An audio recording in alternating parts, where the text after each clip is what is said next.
দেখলাম বৈষম্য বিরোধী আন্দোলনের নেতারা তারা এই তিনটি দলের আদলে তাদের দল এবং ভবিষ্যৎ কর্মসূচি নির্ধারণের জন্য পরিকল্পনা করছে এবং সেটা তারা বলেছিল মিডিয়ার কাছে। তো এটা একটা অদ্ভুত লাগলো আমার কাছে, যেই প্রজন্ম এই মাটিতে জন্ম নিয়েছে, আমাদের আলো বাতাসে বেড়ে উঠেছে, আমাদের মায়ের স্তন্য পান করেছে, বাবার আদর পেয়েছে, ঝড় বৃষ্টি বাদল সবকিছুকে উপেক্ষা করে শীত গরম সবকিছুর মধ্যে দিয়ে এই মাটিতে লালিত পালিত হয়েছে, তাদের কাছে বিদেশি নেতাদের মতামতটা এত জনপ্রিয় হলো কেন? আমার এটা নিয়ে আসলে খুব দেখার পরে আমার মধ্যে একটা প্রশ্ন জেগেছে যে এটা মূল কারণটা কি। শেখ হাসিনার পলাতকের পেছনে আন্দোলনের চেয়েও বড় যে উপসর্গটি ছিল সেটা হলো সমাজের যে কোনো স্তরের, প্রত্যেকটি স্তরের এমন কোনো মানুষ ছিল না যে তাদের উপরে অতিষ্ঠ হয় নাই, অসন্তুষ্ট হয় নাই। একদম দিনমজুর থেকে শুরু করে সর্বোচ্চ পর্যায়ের কর্মকর্তা পর্যন্ত কিছু সুবিধাভোগী হালুয়া রুটির অংশীদার যারা তারা বাদ, তাদের সম্মিলিত আন্দোলনের ফসল হচ্ছে এটা। সেখানে এইটাকে আমরা বিএনপি এটাকে টেনে নিয়েছি প্রায় 1.5 যুগের মতো সময়, এককভাবে আমরা টেনে নিয়েছি। তো এইখানটায় এসে খোঁচাখুচি করা বা অন্য কিছু করা এটা শোভনীয় না। আর এত নেতা বাংলাদেশে আছে যারা আছেন, সেটা বাংলায় ফজলুল হক, মৌলানা আব্দুল হামিদ খান ভাসানী, হোসেন সাইদ সারওয়ার্দী, শেখ মুজিবুর রহমান, আমাদের প্রিয় নেতা যারা জিয়াউর রহমান বীরুত্তম, আরো অনেক অনেক নেতার উদাহরণ দেওয়া হয়। এদেরকে বাদ দিয়ে আম আদমি পার্টির কেজরিওয়াল কিংবা একে পার্টির এরদোগান কিংবা পাকিস্তানের ইমরান খান, এদেরকে পছন্দের কারণটা জাতির সামনে খুব তাড়াতাড়ি পরিষ্কার করলে আমার মনে হয় ভালো হয়, নাহলে এই প্রজন্ম বিভ্রান্ত হবে। আর যে কাজগুলো হচ্ছে অনেকে সাহস করে বলছেন না। আমি অতি সম্প্রতি একটি টক শোতে বলেছি এবং একটি আলোচনা সভায় বলেছি। কথাটি হলো যে সেনাবাহিনী প্রধান বললেন 624 জন, সম্ভবত এরকম 626 জন ক্যান্টনমেন্টে আশ্রয় নিয়েছেন এবং তিনি আরো বললেন যে আরো যদি কেউ জীবন বাঁচানোর জন্য আমাদের কাছে নিরাপত্তা চায় আমরা তাদেরকেও আশ্রয় দেব। খুব ভালো কথা, মানবতা দেখিয়েছেন। এখন সেই 626 জন কোথায় গেল? কোথায় গেল? পরবর্তীতে কেন জানানো হলো না যে তারা কোথায়? বাতাসে তো অনেক গুঞ্জন আছে, অনেক রকমের কথা আছে যে বড় বড় কর্মকর্তারা, কেউ সীমান্ত রক্ষী যারা আমাদের আছেন তারা, কিংবা এই সেনাবাহিনীর মধ্যেও যদি কেউ তাদেরকে পার করে দিয়ে থাকেন, সেটার তদন্ত হওয়া উচিত এবং সেটা প্রকাশ করা উচিত। কারণ যারা মানুষের রক্ত শোষণ করে এই দেশটাকে নিঃস্ব করে দিয়েছে, অর্থনৈতিকভাবে, সামাজিকভাবে, মূল্যবোধগতভাবে, তাদের তো বিচার না করে কোনো উপায় নেই, বিচার করতেই হবে। না করলে সেটা জাতির সঙ্গে প্রতারণা এবং বেইমানি করা হবে। আমরা সেই প্রশ্নটা জানতে চাই।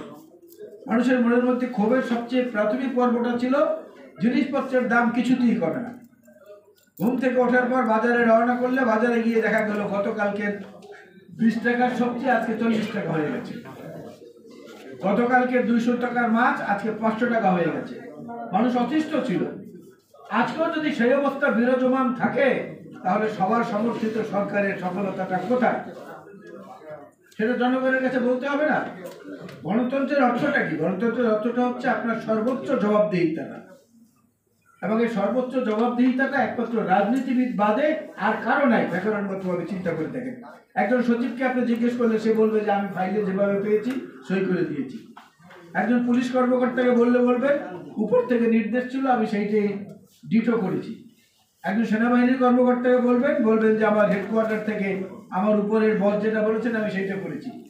একমাত্র রাজনৈতিক নেতৃবৃন্দের কাছে গিয়ে আপনি দাঁড়িয়ে জিজ্ঞেস করতে পারেন যে এমপি সাহেব বা নেতা কি হলো, আমি এটা পেলাম না কেন?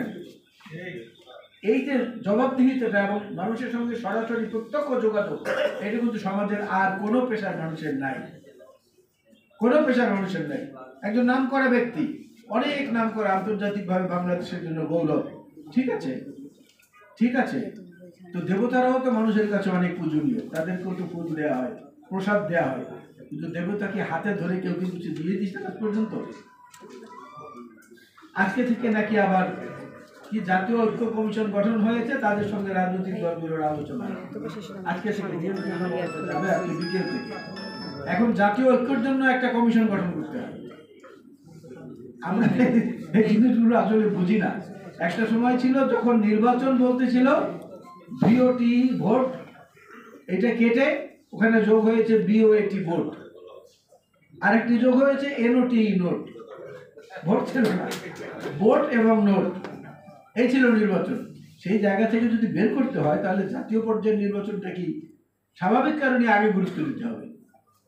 কারণ আপনি যদি বাংলাদেশের সংবিধান খোলেন, 59 এবং 60 অনুচ্ছেদে পরিষ্কার করে লেখা আছে লোকাল গভর্নমেন্ট, অর্থাৎ স্থানীয় সরকার, কিন্তু বাংলায় লেখা আছে স্থানীয় শাসন।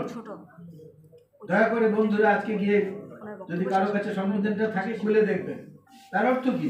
স্থানীয় পর্যায়ে যারা আছেন তারা আমাদেরকে শাসন করছেন। তো সেইটা আগে গুরুত্ব পেল কিভাবে? কারণ সংবিধানের নিয়ম অনুযায়ী বাংলা যেটা লেখা থাকে ওইটাই অগ্রাধিকারযোগ্য, ইংরেজিটা পড়ে সাবঅর্ডিনেট।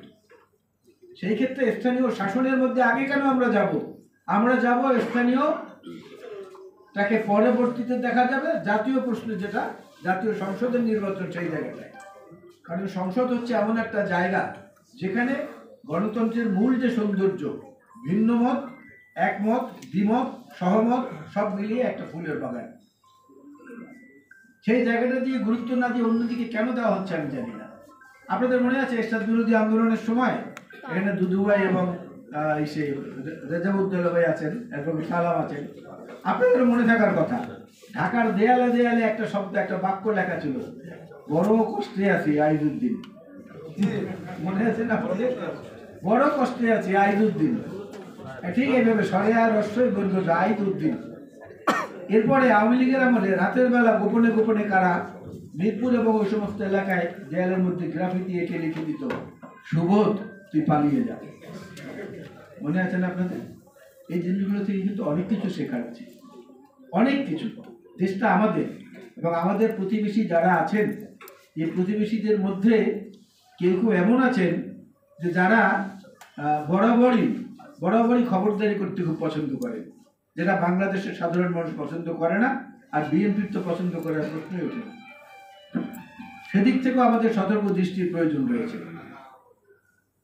স্বামী স্ত্রী দুজনে বসে আছেন, তো নীরব, কোনো কথাবার্তা নাই। স্ত্রী চিন্তা করলেন যে স্বামীকে একটু জিজ্ঞেস করি, বলে আচ্ছা তুমি সারাদিন এই বই নিয়ে বসে থাকো, কি মজা এটার মধ্যে?